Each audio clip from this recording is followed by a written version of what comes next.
Guys, it's Miss Landry, and this is the second video for Mod 31, all about studying.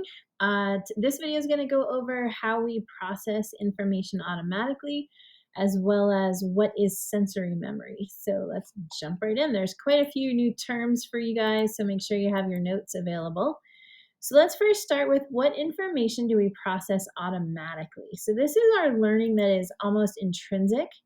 Okay, so the first thing is like procedural memories. So imagine you're riding a bike. When you first start to learn how to ride a bike, it's insane, right? Like you have to remember what position to be in. You have to remember when to push forward. You have to remember when to use your brakes, how to turn, what you should do with your body.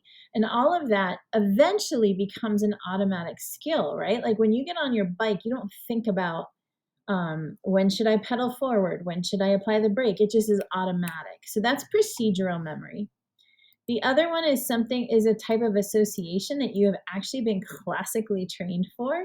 So this would be like a fear response, right? So if you hear the sound of a car crash, you automatically start to feel fear. If you I know for me, like if I hear the Amber Alert sound on my phone, I feel sad because I know that a little kid's been taken. So those are associations that are automatic.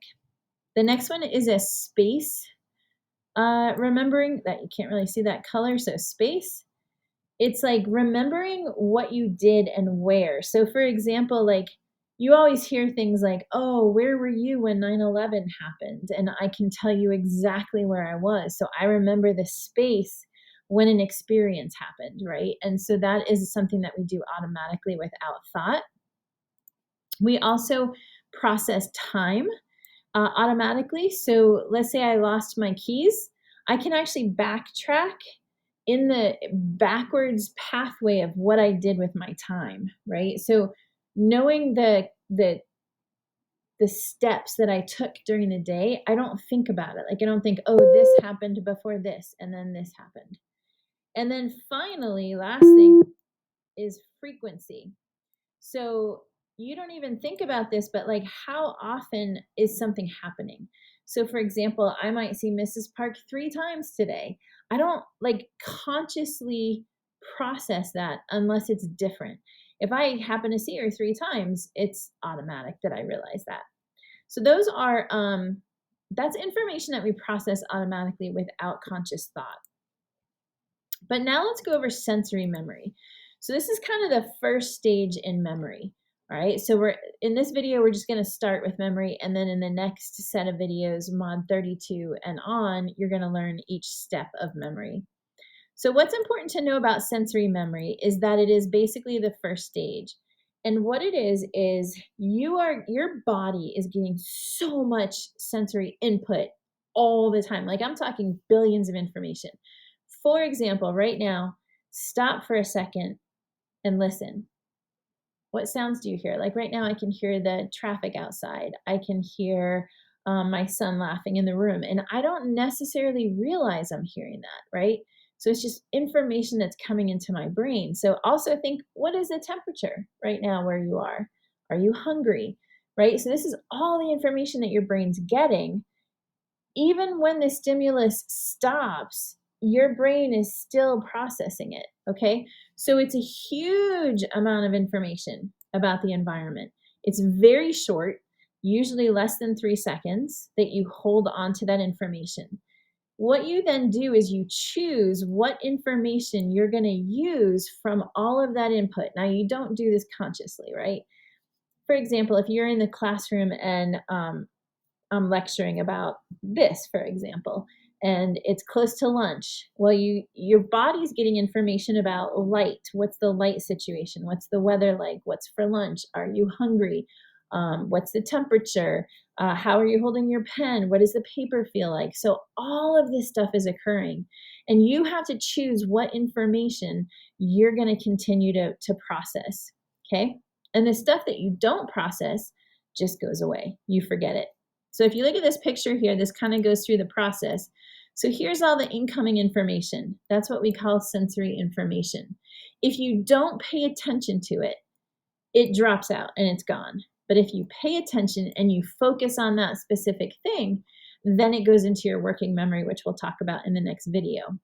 So focus and attention are key to using that sensory information.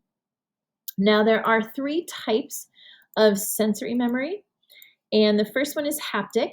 You guys should remember this. You know, you can turn on the haptic on your phone, and that's like when it buzzes if like you're playing a game or if a phone call comes in.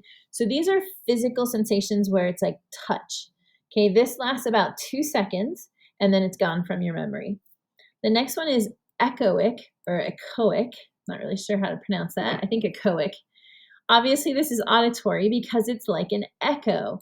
So these last the longest. These last about 3 to 4 seconds. So you're hearing what I'm saying, you're hearing sounds outside, you're hearing, you know, your heater kicking on, you're hearing your cat meowing, which I know I said I would show you my cat in the videos. Here you go. This is Zach. Say hi, Zach. Hi. Okay. So echoic memories are auditory. They last the longest, about 3 to 4 seconds. And then finally, we have iconic. So those are visual. So I'm going to draw a little picture of an eye here. Boop, boop, boop, boop. So these last the shortest. These only last about a quarter to a half a second.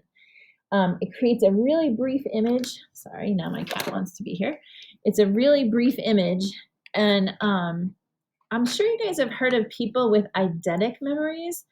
About 5% of children have eidetic memories, which means when they get that visual snapshot of something, they're able to remember it forever.